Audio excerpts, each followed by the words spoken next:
Coronavirus around the world, the latest in the pandemic, including walking the empty streets of Rome. Pope Francis visits a couple of churches and prays for quarantined families. Spending Easter at home in Spain. A state of emergency is declared in the latest European country hit hard by the virus as the country cancels public Holy Week events. Slashing global interest rates. A surprise cut by the United States coordinated with central banks around the world to try and head off a global recession. And crisis on Capitol Hill. The House passes coronavirus stimulus and the Senate cancels their recess to stay in Washington. On EWTN News Nightly for Monday, March 16, 2020.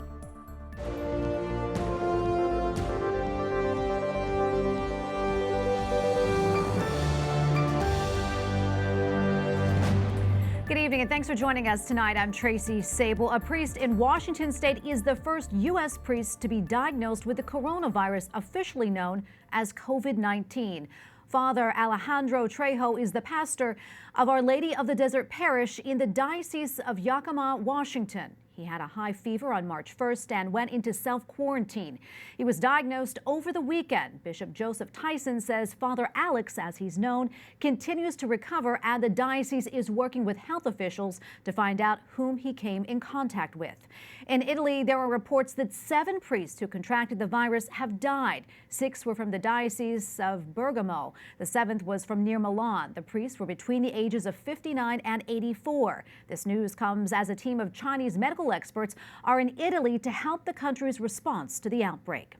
2位患者的治疗的方案。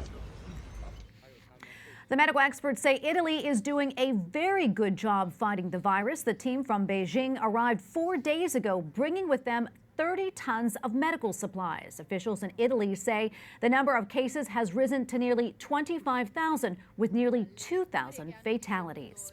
People in Italy are asking citizens to remain at home as much as possible. Having taken that advice for several days, yesterday, Pope Francis went for a walk. The Holy Father left the Vatican and visited 2 important pilgrimage sites in Rome. He prayed for an end to the deadly outbreak, and he asked for the intercession of Our Lady to help fight the pandemic. Earlier, Vatican officials announced the Holy Week services would take place, but without any faithful in attendance. Yesterday, Pope Francis also thanked clergy for being creative in their solutions to support their flock during the crisis. One priest near Milan filled his empty church pews with selfies of his congregation. He asked parishioners to send him pictures so that he could feel close to them as he celebrated Mass alone. A French bishop who visited Pope Francis at the Vatican last week tested positive for the coronavirus today. Bishop Emmanuel Delma of Angers first experienced symptoms while visiting Rome. He was part of a delegation of 31 French bishops who met with the Holy Father for about 2.5 hours last Monday. The Pope is continuing to meet visitors in his private residence. Spain has declared a state of emergency because of the coronavirus pandemic, and now it is canceling Holy Week events. Easter celebrations in southern Spain attract millions of Catholics from Spain and across the world. And the Holy Week procession in Seville are perhaps the most important, but churches are now shut down, shops are closed, and stages and seats that were being set up for religious events are left half-built. 500 people are in intensive care in Spanish hospitals, and the number of coronavirus cases doubled just yesterday. The Spanish army is on the streets ordering the 46 million people in Spain to stay home. And in the Philippines, churches are forced to close their doors because of the pandemic. Most churches in the capital of Manila suspended masses yesterday. Instead of going to church, Catholics are asked to attend Mass online. The bishops in the Philippines set up a live stream of masses. The church closings are expected to last at least a week. There is also a travel ban and a prohibition on mass gatherings. President Duterte placed the northern third of the country, including Manila, under quarantine for a month. Here in the United States, the Supreme Court is postponing all courtroom arguments because of the pandemic. The High Court announced today that the arguments will be rescheduled, and that includes legal fights over President Trump's financial records. 6 of the 9 Supreme Court justices are 65 and older, and they are at higher risk of getting sick from the coronavirus. Our coronavirus concerns have also shuttered schools and businesses coast to coast. And tonight, the battle against the illness is being fought on countless fronts, including the White House. Correspondent Owen Jensen reports tonight. Owen?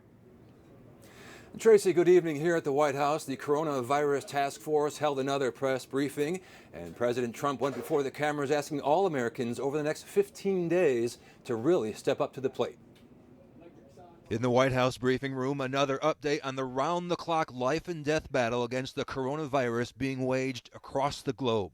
Therefore, my administration is recommending that all Americans, including the young and healthy, work to engage in schooling from home when possible, avoid gathering in groups of more than 10 people, avoid discretionary travel, and avoid eating and drinking at bars, restaurants, and public food courts.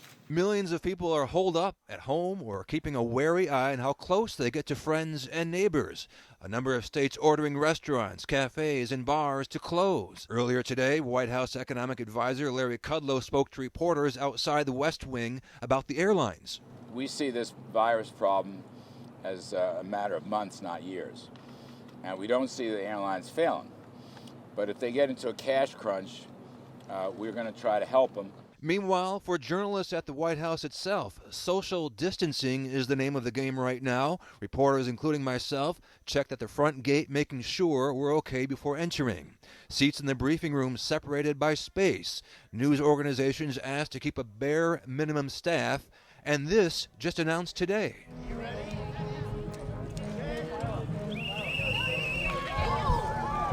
This year's White House Easter egg roll not going to happen. First Lady Melania Trump calls it a difficult decision, but says the health and safety of all Americans must be the first priority. A few other notes here. There is no national quarantine. Also, the struggling airlines are asking for $50 billion in federal help. And Major League Baseball now starting in mid-May. Tracy. Okay, thank you, Owen. Correspondent Owen Jensen reporting from the White House tonight. Thanks again, Owen. Well, the House approved legislation early Saturday to provide relief to Americans suffering from the coronavirus. The bill is passed. The measure now awaits a vote in the Senate. It is expected this week, though the timing is uncertain. Senators are focusing first on reauthorizing the surveillance powers outlined in the Foreign Intelligence Surveillance Act, also known as FISA. Republican leader Mitch McConnell says after that, the Senate will turn its focus to the coronavirus legislation. Senators plan to amend the bill before voting on passage. Lawmakers from the House want to see the bill get to the president's desk quickly to provide Americans with sick pay, family leave, and free coronavirus testing.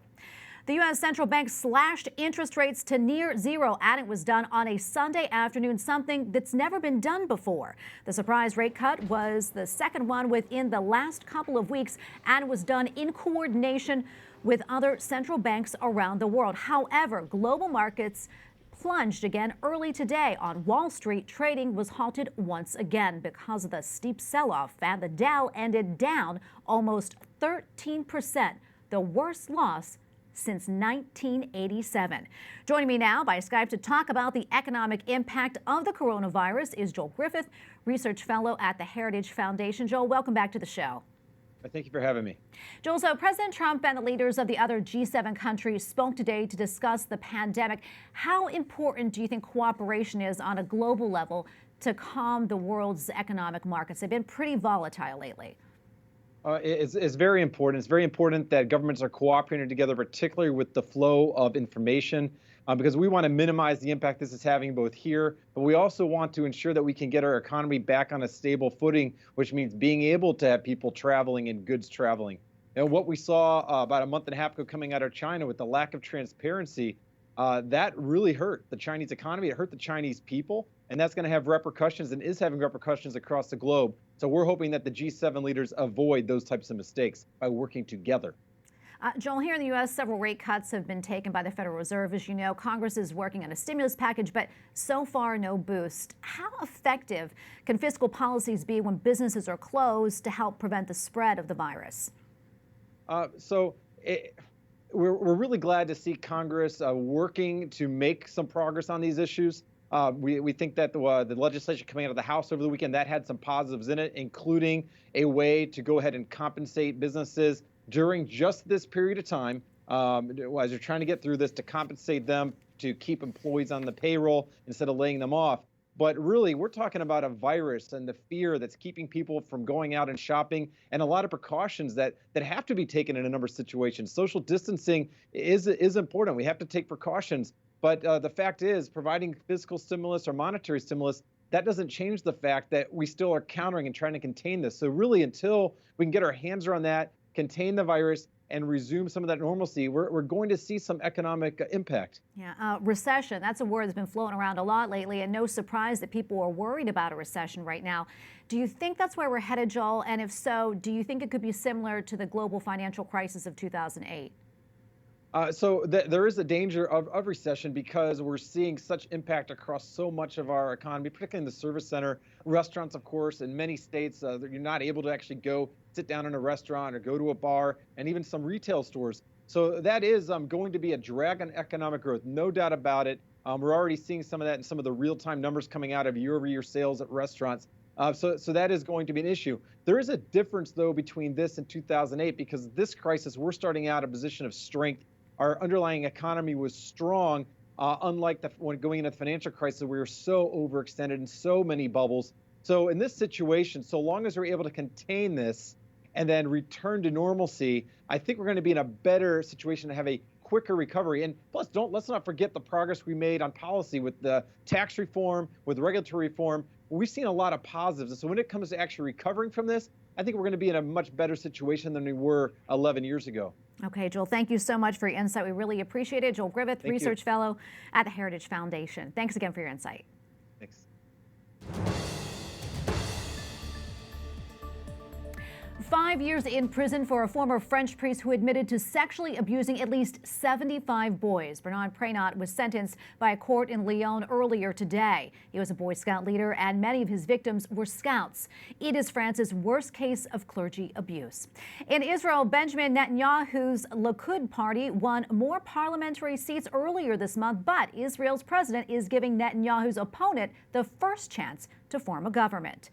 Benny Gantz is a former army chief. Even though his party did not win the most seats in elections 2 weeks ago, he has been working to get support from other political parties. It is the first time in more than a decade that a leader other than Netanyahu has had the first attempt to build a coalition government. In Syria, the civil war is now entering its 10th year, and Syrians in rebel areas fear the Syrian army will deal a final blow to them. The city of Idlib has seen the worst of the fighting. It's the last place still controlled by the rebels and was home to 3 million people. The civil war started 10 years ago today, and people there say the scale of destruction is unbelievable. Coming up, Biden and Sanders one-on-one last night, debating health care, President Trump, and who Joe Biden could pick to be his vice president.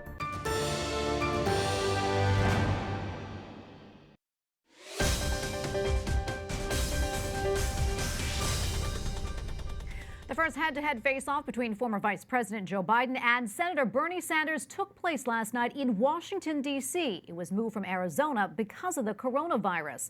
There was no audience, and they stood 6 feet apart. The Democratic debate itself was dominated by the pandemic. Correspondent Mark Irons reports. The night kicked off with an elbow bump. And COVID-19, the coronavirus, quickly took center stage. Senator Bernie Sanders renewed his push for Medicaid for all. And I worry very much that if there is a peak, whether we have the capability of dealing with the hundreds of thousands of people who may be in hospitals. So we need unprecedented action right now to deal with the unprecedented crisis. Former Vice President Joe Biden likened the crisis to a war, pledging military help for recovery efforts. He warned a federal financial bailout may be necessary to stabilize the economy, and he criticized Sanders' Medicaid proposal. Everything that you need in terms of dealing with this crisis would be free. It is paid for by the taxpayers generally. It has nothing to do with Bernie's Medicare for all. The Catholic candidate had an opportunity to defend the pro-life Hyde Amendment and did not. If we're going to have public funding for all health care along the line, there is no way you could allow for there to be a requirement that you have Hyde Amendment. Biden says he would appoint the first black woman to the Supreme Court. And the former vice president pledged to name a woman as a running mate.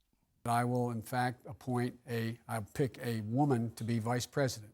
Former rival Senator Amy Klobuchar would fit the description, but so far she is stopping short of expressing interest. There's many, many women who would be qualified to be vice president. Senator Sanders didn't quite commit to selecting a woman as a running mate.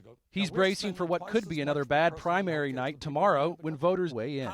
Mark Irons, EWTN News Nightly. Susan Crabtree, White House and national political correspondent for Real Clear Politics, joins me now via Skype from San Diego. Susan, welcome to the show and thanks so much for joining us. Thanks so much for having me, Tracy. Well, as you mentioned, and as everyone saw, the coronavirus took center stage last night, influencing the debate. As a practical matter, they didn't shake hands and there wasn't an audience. And of course, a potential test of leadership. How do you think Biden and Sanders did last night? Well, I think that Biden came across as very much more of a sturdy candidate. He seemed to like that forum where there was just two candidates on the stage. No audience, no interruptions, a little bit more controlled environment. He did very well, I thought. And his announcement that it wasn't even rehearsed, that he would announce that he would pick a woman as a vice president was very unprecedented. And I've never seen anything like that in presidential history. And I think it actually had a very positive outcome because it made huge headlines. And I think it reflects this feeling in the Democratic Party that these two older white guys don't reflect the demographics of the diverse set of women and different candidates from all ethnicities that were there at the very beginning of the primary. Do you think that Biden's attempts to reach out to the more progressive wing of the party on issues like abortion and climate change, as well as deportation, do you think that's enough to unify the party? Well, I thought that was very interesting because here he had benefited from Super Tuesday when he was now the moderate candidate and people were flocking to him because of his centrist views. But here he was on stage last night, and when you take health care out of it, when his extension of Obamacare, he was advocating very liberal views, some things that Sanders had dragged him along, and now he was taking a page from Bernie Sanders. Things like when it comes to sanctuary cities, he didn't even qualify that he said he would not allow any local authorities to turn over different people who were arrested, even if they were arrested on felonies of rape or murder, that it would turn them over to ICE. When it came to other things, like when you're talking about the Hyde Amendment, he did not differentiate from Sanders. He previously supported no taxpayer funding, the Hyde Amendment at times in his career, no taxpayer funding for abortion, but he eschewed all that. He didn't even hesitate. So I thought that even though it was kind of ironic that he is attracting all the centrist support, but last night he tacked very left. Susan, quickly, we don't have much time, but if Biden becomes a nominee, do you think that his words can come back to haunt him in a general election against President Trump? When you're talking about his words, you mean from last night? From last night, I think it's going to be I think it's going to be very difficult for him because usually the candidates then go more mainstream during the general election. And you saw that last night, especially when it comes to things like drilling, which really affects jobs. And with Trump, that was key to his win. Those coal, where states where coal still is king, in the Appalachian area and the Rust Belt. When Biden said he declared definitively no drilling last night, and I think that could come to hurt him, and certainly the Trump campaign was seizing on that last night and was saying, well, bye-bye coal, how is he even going to win Pennsylvania? Yeah. Well, Susan, thank you so much for your analysis. We really appreciate it. Susan Crabtree, White House and national political correspondent for Real Clear Politics. Thanks for having me. Great to be with you. Up next, Pope Francis gives his Sunday greeting to a near-empty St. Peter's Square. And today, he prays for families who are forced into quarantine. And also from Rome, we find out how university professors are dealing with canceled classes.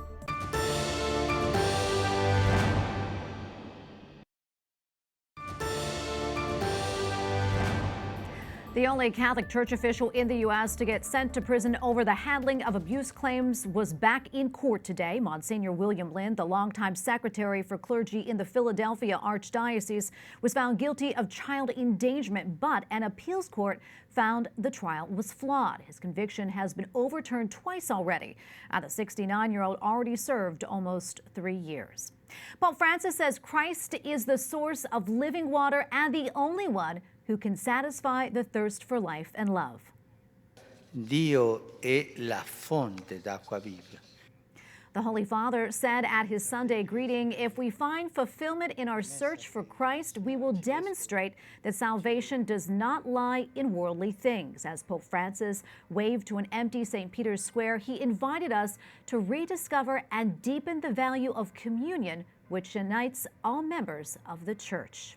At the Pope's daily Mass this morning, he says God acts through simplicity. Che lui agisse sempre nella semplicità. The Holy Father warned the worldly spirit moves us towards vanity, which can lead to violence. He added, proud people get indignant because they do not understand the simplicity of God. Today, Pope Francis also prayed for families who are cooped up at home and encouraged them to creatively rediscover affection for one another during this crisis situation. Pontifical University professors are also cooped up at home or in their offices as they continue to support students studying in Rome. Sister Catherine Joseph Droste, Dean of Theology at the Pontifical University of St. Thomas Aquinas, also known as the Angelicum University, joins us now from Rome via Skype. Sister, thanks for joining us. Thank you very much. I appreciate the invitation. Absolutely. So tell us, how's the adjustment been for professors as they go from teaching in the classroom to online teaching? I would have to say it's been something of a challenge, but it's something we responded to immediately. Already by the schools here closed on the evening of the 4th. By the 6th, we had some online workshops, and the professors, were remarkable. Their response was wonderful. I took professors who didn't know how to turn on a computer, who are now teaching online classes. So it's been a very positive experience, a very positive and encouraging response from all the professors here, as well as from the students. That's wonderful to hear. Have you found any tactics or best practices that other schools can adopt? I think one clear line is clarity of communication as to expectations, as well as to goals. What do we want the teachers to do? What do we need the students to do? But why are we doing this? So some of it is more theoretical, and then it's, of course, the practice. And the practical, we have to have the assistance, encouragement, and also patience, because things aren't always going to go well. That's for sure. Well, as a theologian, Sister, what's the biggest concern for our spiritual growth during this crisis? What do you think? This is a period of crisis. And in a period of crisis, there's a Chinese word, Wi-Ti. It's a combination of two words, danger, opportunity. And that applies to everyone in the world, but also even in the midst of our faith, because there's a danger always when fear overwhelms us. And we're in a crisis, so there is definitely fear. And so the response to fear has to be trust. Catherine of Siena said that you cannot learn patience except by suffering. I think we've got an opportunity to learn patience. That is for sure. You mentioned a little earlier some of the positives from learning. Any other positives that you think can come out of a pandemic like this? I think I've seen many positives here, even in education in terms of the response, the working together. Even out on the streets, the smiles, the simple smiles of people, because they're more focused on things that are very necessary. Being alive, enjoying being able to be outside perhaps, even if you're waiting in line to get into a supermarket, the personal relationships I think are critical right now. And I think everyone's recognizing that. What's next for you all at the Angelicum, from starting, I guess, from here on now? We don't know. I think there's a great deal of uncertainty. What we have done, though, is in this past week, we've set up a program, distance learning. We went from, as you said, in the classroom to a distance learning program overnight. And right now, our program is up and running. We're trying to provide the best program we can with an uncertain future. And so we just continue, and we have to go forward in prayer. I think this is an opportunity perhaps even for, I didn't mention this, but women in the church perhaps. What's the role of men and women today in the church? Perhaps we're going to see some emphasis on the role of women. And perhaps the image of Mary at the foot of the cross. What's the strength of a woman in the midst of a crisis? Men and women respond differently.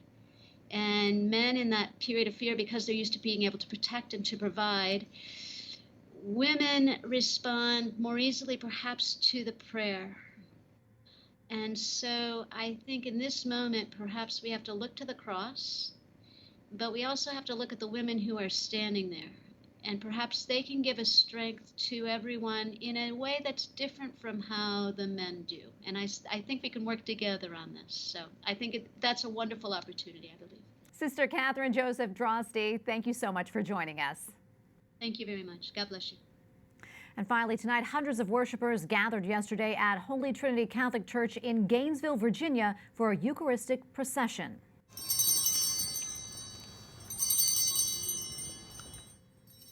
Father Thomas Vanderwoody led the procession. Those who gathered prayed the rosary, and the procession ended with benediction on the steps in the front of the church. Originally planned for next weekend, the prayer event was moved up in response to the spreading coronavirus.